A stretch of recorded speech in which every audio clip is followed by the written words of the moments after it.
Last week I watched a video of a woman who was 38 years old. She sat in her car, phone propped up against the steering wheel, and she said she was terrified she had fallen behind in life. She said most of her friends were married. They owned homes. They had children. They had retirement accounts and matching Christmas pajamas and something that looked like stability. She said she felt like she had missed the train. She said she was scared she had already made the wrong choices. And then she said something that made my chest tighten. She said, "I don't want to wake up one day full of regret. I am 74 years old. And I need to tell you something she doesn't know yet. I did not fall behind. I did not miss the train. I did not make reckless choices in my 20s or chase the wrong things. I did everything right. I followed the plan. I checked the boxes. I built what people would call a good life, a stable life, a respectable life, and I still woke up one day full of regret. The fear is not that you will choose wrong. The fear is that you will never choose at all. That young woman thinks her problem is timing. She thinks she is running out of time. I am here to tell you that time is not the only thing you can lose. You can lose yourself quietly. You can lose yourself while doing everything you were told would make you happy. And the most dangerous kind of wasted years are the ones that look successful from the outside. I did not waste my youth. I did not spiral. I did not self-sabotage. I married at 22. I chose a man with a steady job and a good family name. We bought a house in a quiet neighborhood with trimmed lawns and American flags on the porch every 4th of July. I became the kind of woman people described as sensible, responsible, put together. I did not chase chaos. I chased security. And for a long time, that felt like maturity. That felt like success. If you had looked at my life from the outside, you would have said I was doing everything right. I believed that too. I believed there was a correct path to happiness. Get the degree. Find the partner. Buy the house. Have the children. Build the retirement account. Follow the formula. That is what everyone said leads to a fulfilled life. Especially for women of my generation. So I followed it. I did not question it. I did not stop to ask whether the path fit me. I assumed that if I walked the right road long enough, it would eventually feel like mine. It never did. And that is the part no one tells you about living on autopilot. You can do everything right and still wake up decades later wondering why your own life feels unfamiliar. Before I was a wife, before I was a mother, before I became someone's reliable backbone, I wanted something small and unreasonable. I wanted to write. Not novels necessarily. Not fame. I just wanted to live in words. I wanted to study literature. Maybe teach. Maybe move to a city where no one knew my last name and rent a narrow apartment with creaky floors and too much sunlight. When I was 21, one of my professors pulled me aside after class and told me I had a voice. He said I saw things other people missed. I carried that sentence around like a fragile gift. I imagined applying to graduate school. I imagined a different version of my life. One where I introduced myself without referencing a husband or a hometown or a future children's schedule. But imagination is easy when you are young and nothing has been decided yet. The year I turned 22, Richard proposed. He had a stable job waiting for him at his father's company. My mother cried when she saw the ring. She said I was secure now. She said I would never have to worry. That word secure felt like a warm blanket. I told myself I could always write later. After the wedding, after the first baby, after things settled down. There is always an after when you are afraid to choose now. A few years into our marriage, when the house was quiet one afternoon and both children were napping, I filled out an application for a graduate program 2 states away. I remember the weight of the paper on the kitchen table. I remember the hum of the refrigerator. I remember my hand hovering over the envelope. It felt selfish. It felt disruptive. It felt like lighting a match in a room that was already perfectly arranged. I thought about what people would say. I thought about how inconvenient it would be. I thought about whether wanting something just for me was a form of betrayal. So I folded the application in half, then in half again. I slid it into a drawer with old warranties and expired coupons. I told myself maybe next year. That was the first time I consciously postponed my own life. It would not be the last. That is how most wasted years begin. Not with rebellion. Not with scandal, with delay, with rational explanations, with good intentions. I did not tear the dream up. I did not dramatically renounce it. I just put it somewhere out of sight. And the strangest part is that nothing bad happened. The house remained clean. The children remained healthy. Richard remained proud of me. From the outside, it looked like wisdom. From the inside, something quiet went dim. And every year after that, it became easier to say, maybe next year. That is the danger of living on autopilot. You do not feel the loss all at once. You feel it in small permissions you deny yourself. You feel it in the way your ambitions shrink to fit inside other people's schedules.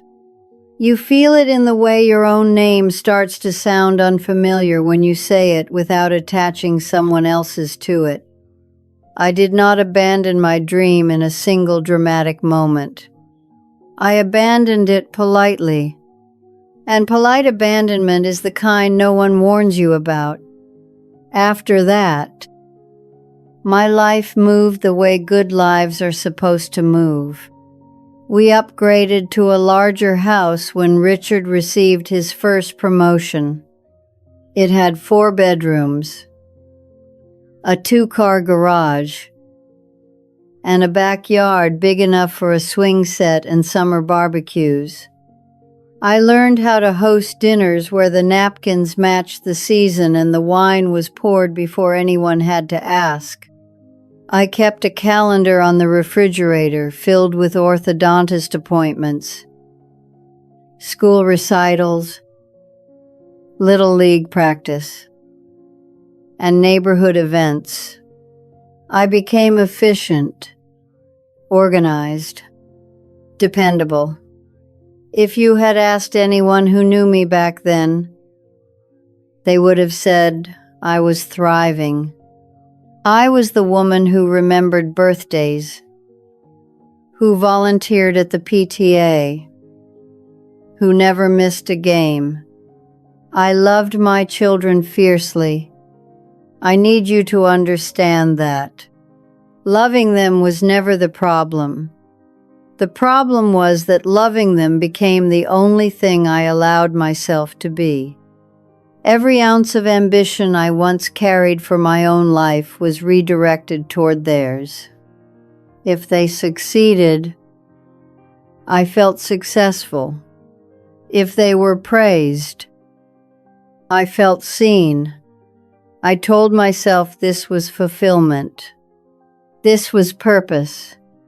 This was what a good woman does, and the world rewarded me for it. People complimented our home. They admired our stability. They called us solid. That word again. Solid. I built routines that ran like clockwork. Dinner at 6.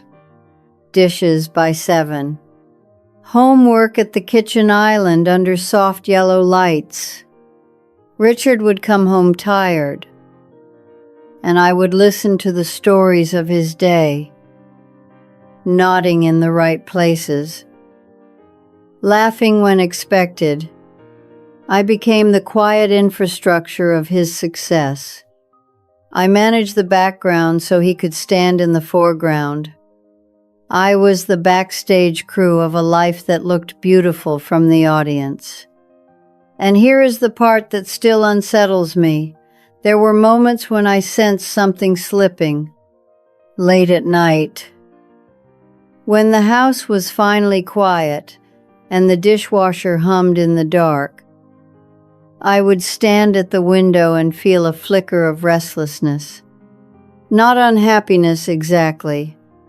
Just a faint question. Is this it? I would push it away. I would remind myself of the mortgage paid on time, the retirement funds steadily growing, the children sleeping safely down the hall. I told myself that security was the same thing as meaning. I told myself that being needed was the same thing as being alive. From the outside, my life was picture perfect. From the inside, it was slowly erasing me. Richard died on a Tuesday in October. There was nothing poetic about it. He was in the garage changing the oil in his car. And then he wasn't. A heart attack. The doctors said, quick, painless. That is supposed to be comforting. For weeks afterward, the house was full, casseroles on the counter, flowers wilting in vases, people speaking in soft, careful voices as if grief might shatter if handled too roughly. I moved through it all the way I had moved through most of my life efficiently, thanking people, returning dishes, making sure the thank you notes were mailed, even in mourning. I knew how to perform. And then, one afternoon, it was over. The food stopped coming. The phone rang less. The children went back to their own homes, their own routines. The house became quiet in a way it had never been quiet before. Not peaceful, empty. I remember standing in the kitchen with no one to cook for and realizing I did not know what I liked to eat. I remember sitting in the living room at 3 p.m. and not knowing what to do with the hours stretching ahead of me. I did not know what to do with a Tuesday. For 51 years, every day had been structured around someone else's needs. Now there was no schedule but mine, and I did not recognize it. I walked past the mirror in the hallway and caught my reflection. And for a split second, I genuinely did not know who the woman looking back at me was. Not because I was older, because she felt unfamiliar. I had built a life, but I had never built a self. And when the noise stopped, when there was no one left to need me in the same way, that absence echoed louder than any grief. A few years before Richard died, I ran into a woman I had known in my 20s. Her name was Ellen. Back then, people used to whisper about her the way small towns whisper about women who do not follow the script. She did not marry at 22. She did not move into a tidy house with matching curtains. She went to law school instead. I remember how people spoke about her at bridal showers and neighborhood gatherings. Poor Ellen. Too ambitious. Too independent. She will end up alone. I believed those whispers. I repeated them quietly in my own mind to reassure myself that I had chosen the safer road. When I saw her again, she was in her early 70s. Her hair was silver, pulled back in a loose knot, and there was a brightness in her eyes I could not ignore. She told me she had practiced law for 40 years. She had argued cases in courtrooms I had only seen on television. She had traveled across the country alone, stayed in small hotels, eaten dinner by herself without feeling invisible. When she spoke, she did not reference anyone else's accomplishments. She spoke about her own. When she talked about her life, she sounded alive inside it. I drove home that day unsettled, not because I envied her exactly, and not because I knew whether she was happy, but because for the first time, I saw what it looked like to choose a life that was unmistakably yours. For years after seeing Ellen, I carried around a quiet discomfort I could not name. It was not jealousy. It was not bitterness. It was recognition. She had asked herself a question I never did. Not what will people approve of, not what is the safest option, but something far more dangerous. What do I actually want? I was never taught to ask that. Women of my generation were taught to be considerate, to be practical, to be grateful. Wanting too much was seen as selfish. Wanting something that disrupted the rhythm of everyone else's life felt irresponsible. So I trained myself not to want loudly. I adjusted my desires to fit the room. I convinced myself that contentment was the same thing as alignment. And every time a small voice inside me whispered, "Is this really it?" I answered it with logic. You have a good marriage. You have healthy children. You have financial security. You have stability. Those are blessings. And they were. But blessings can coexist with absence. I never stopped to ask whether the life I was building felt true to me. I asked whether it looked respectable. I asked whether it met expectations. I asked whether it would protect me from regret. Ironically, that is exactly what led me here. Because the one question I avoided, the one about desire, about identity, about ownership of my own path, is the question that determines whether you are living or merely functioning. And the longer you avoid it, the quieter your own voice becomes, until one day you cannot hear it at all. Somewhere along the way, we were handed a formula and told it was universal. Get the degree, get the job, find the partner, buy the house, raise the children, fund the retirement, stay busy, stay grateful, stay safe. Especially for women, especially in my time. The message was clear: stability is success. If you can build a life that looks solid from the outside, you have won. I believed that with my whole heart. I believed there was a right path, and that if I stayed on it long enough, it would eventually feel meaningful. That is the promise culture makes to you.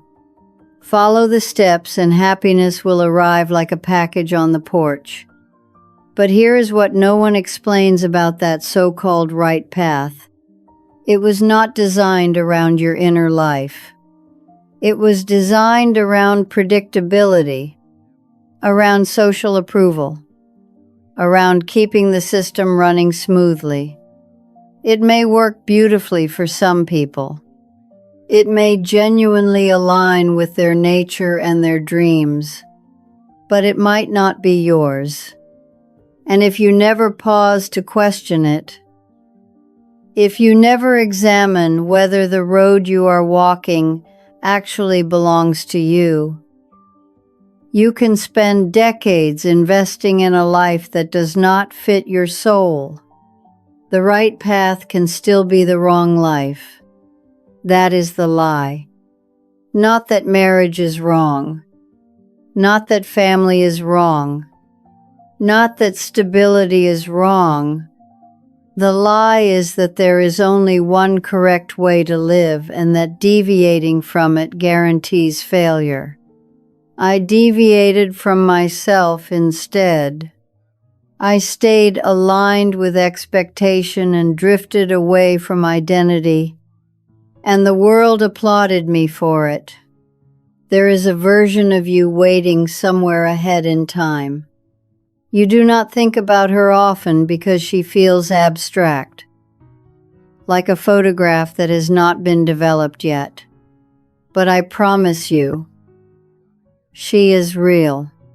One day you will sit in a quiet room, maybe at 74, maybe younger, maybe older, and the noise that once filled your days will soften.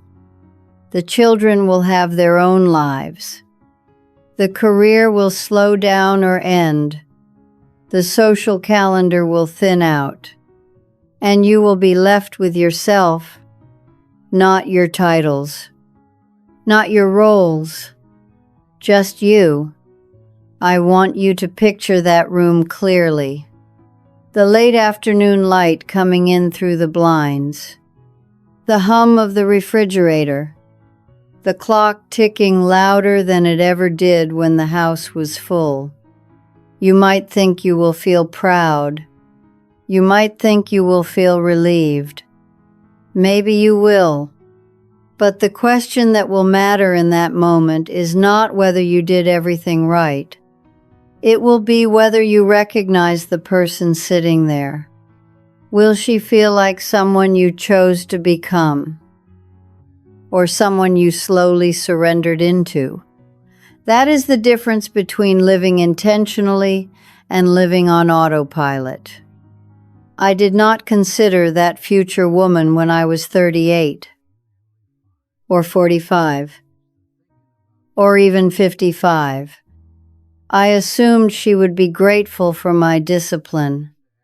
I assumed she would thank me for staying safe.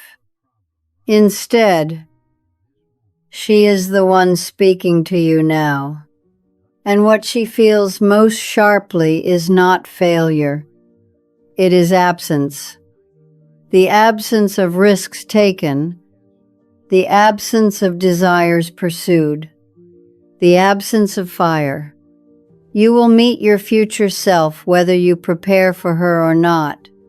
The only question is whether you will be able to look at her without flinching.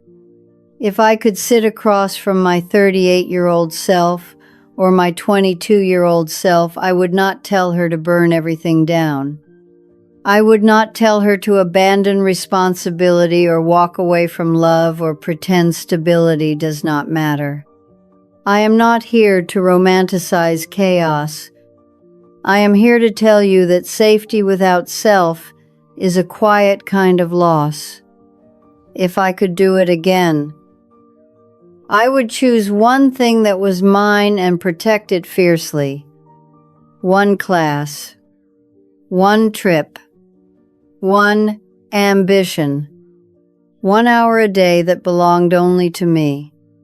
I would have mailed that graduate school application, even if I was rejected, even if it disrupted the schedule. I would have learned how to tolerate the discomfort of disappointing people instead of disappointing myself. I would have risked looking foolish in order to feel alive. That is the part we are rarely taught. We are taught how to be responsible adults. We are not taught how to stay connected to our own desire. If you are listening to this and you feel that faint restlessness in your chest, do not ignore it. Apply for the program. Make the phone call. Say no to something that drains you. Say yes to something that scares you just enough to make your pulse quicken. You do not need to reinvent your entire life overnight, but you do need to claim a corner of it as your own. Choose something that is yours before the years choose for you. I need to tell you something else. Something I did not understand until very recently. Regret does not have to be the final chapter. It can be a beginning, if you let it.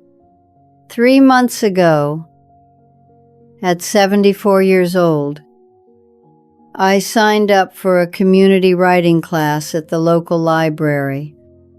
It meets on Thursday nights in a small room that smells faintly like old paper and coffee. The first time I walked in, my hands were shaking. I felt ridiculous. I felt exposed. I felt older than everyone else. And then I started to write. Not perfectly, not brilliantly, just honestly. For the first time in decades, I felt something spark instead of settle. It is not glamorous. It will not change the past. It will not rewrite the years I spent living carefully. But it is mine.